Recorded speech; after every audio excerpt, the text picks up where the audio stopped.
Coach Nola Henry of the Rose Basketball Club in Unrivaled. So the Rose coach in Unrivaled finally decided to play Lexie Hull. Lexie Hull actually saw the floor. And what happened when she played for more than just a few minutes? Well, the Rose won. To be precise, they won. Picture this. You're Lexie Hull, having played only 8 minutes in the first 2 games. Your team is struggling with 0 wins. You're sitting on the sidelines as Angel Reese takes the spotlight, racking up double-doubles. Then, out of nowhere, you get your shot. And what do? You seize it, putting up 19 points in a dominant performance, leading your team to their first win. Lexie Hull shot 8 for 11 from the field, adding 19 points, 3 assists, and 3 rebounds. 19, 3, and 3.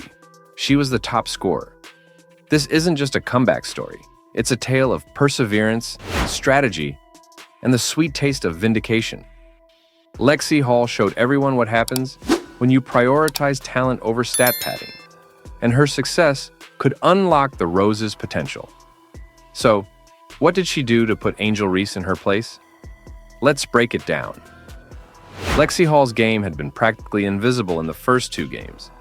She played just 8 minutes in total, and during that time, the Rose lost both games. Hull could only watch from the sidelines as her team racked up losses. It was frustrating. Imagine going from a team like Christie Sides, where you didn't get much playing time, to finally getting the opportunity and showing your value when the coach adjusts. The team got better once they started playing Hull for 30 minutes a game. Here's the thing. Lexie Hull isn't just a random player trying to find her footing. She's a proven 3-point shooter with strong defensive skills. In the previous WNBA season, Hull's 3-point shooting percentage ranked among the top in the league. But for some reason, she was left sitting on the bench. Her defensive capabilities, too, are incredible. Lexie Hull hardly played, and it was all within the flow of whatever offense you run in Unrivaled. And also, she's obviously a really freaking good defender. Fans were scratching their heads, wondering why the coach wasn't utilizing her when the team clearly needed a spark. While Hull was sidelined, the team struggled to find its rhythm. Although there were players scoring in double digits, it wasn't translating into wins. The offense was clunky, and the defense had more holes than a Swiss cheese. Even with limited playtime, Hull was making an impact. Commentators and fans noticed her stellar defense, even if it was only in brief minutes.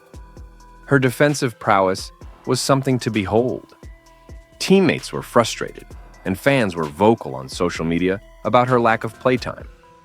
Hull, however, remained a professional, and everyone agreed she deserved more time on the court.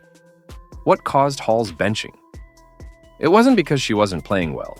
It was a result of the coach's chosen system, which simply didn't fit Hull's strengths. Thankfully, after a shakeup, the Rose changed their game strategy, leading to their first win. But how did Lexie Hull go from being a bench warmer to a game changer overnight? Well, the answer is in how Hull's game is tailor-made for 3-on-3 basketball. 3-on-3 is a different ballgame compared to the traditional 5-on-5. With fewer players on the court, there's more space to move and create opportunities. The pace is faster, and every player needs to contribute on both ends.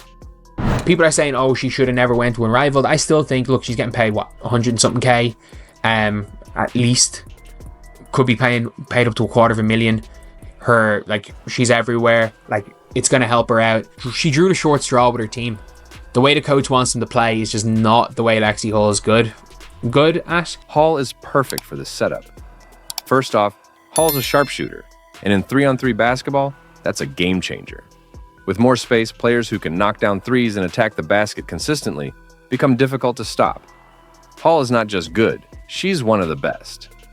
But Hull's game isn't limited to offense. Her defense is just as strong. In 3-on-3, there's no hiding on the court. Hull's lockdown defense makes her a nightmare for opponents in a one-on-one matchup, a vital skill in 3-on-3 play. It's also not her first time playing 3-on-3.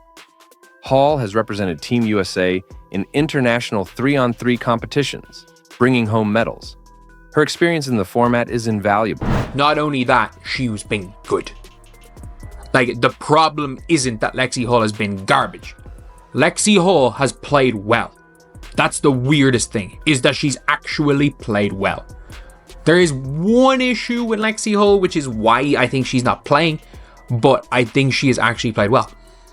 And their team lost again. Let's look at other top players like Caleb McBride and Kate Martin, who are shining for the Laces basketball club.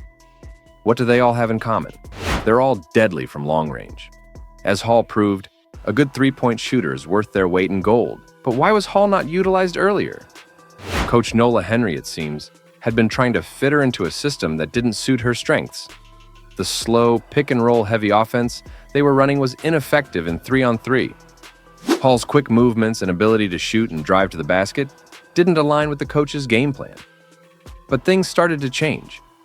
In their latest game against the Miss Basketball Club, the Rose revamped their strategy, focusing on fast cuts and movement. And at the heart of it was Lexie Hull. Hall exploded for 19 points in just 10 minutes. This wasn't a typo. She was unstoppable. Most of those points came from driving to the basket, showing a side of her game that fans hadn't seen before. But she didn't forget her roots. 5 of those points came from beyond the arc and from the free throw line. It was a perfect mix of her old strengths and newfound aggression. Hall was cutting to the basket, making hustle plays, and showing her complete offensive and defensive game. So a brick from Chelsea Gray, an offensive rebounder in Vandersloot. Like, it's all from hustle plays, it's all from cutting, spotting up. A cut, Chelsea Gray hits her. Like, it's the off-ball movement that was really nice. Lexie Hull posting up Courtney Vandersloot. I stand by this. I thought at the start Courtney Vandersloot was going to be the worst player in Unrivaled. She's not, but she's very poor. Now, let's put this into perspective. Hall's efficiency was off the charts. She had the highest point total on the team, despite playing limited minutes. And let's talk about Angel Reese for a moment. Remember her? The supposed star. In the first 2 games, Reese had been putting up double-doubles, but they weren't translating into wins. And in the latest game, Reese played just 8 minutes, scoring a mere 4 points with 3 turnovers and 4 fouls. That's not what you expect from a star player. But it's not just about Hall outperforming Reese. It's about how Hall's performance lifted the team. With her leadership, the Rose found their rhythm and their offense clicked. Reese's playing style just didn't fit the fast-paced, high-movement style of 3-on-3. She was slow, bogged down by pick-and-roll sets that didn't work for this format. And her inability to finish at the rim became apparent. She missed easy layups, something that's crucial in basketball. In fact, many fans started questioning Reese's role on the team. One even called her a liability in 3-on-3. As a result, Hall was given more minutes, and it paid off. The Rose snagged their first win, thanks in large part to Hall's breakout performance. The win wasn't just important for Hall, it was a turning point for the entire team.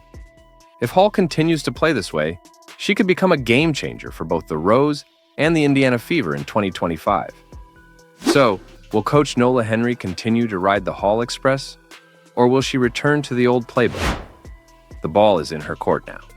If she's smart, she'll recognize that Hall is not just a role player. She's a difference maker who can contribute on both ends of the floor. This could be the start of something big for Hall. But the coach will have to make the right call. The potential is there. Now it's up to the team to turn it into results. Do you agree? Let us know in the comments, like, and subscribe for more updates.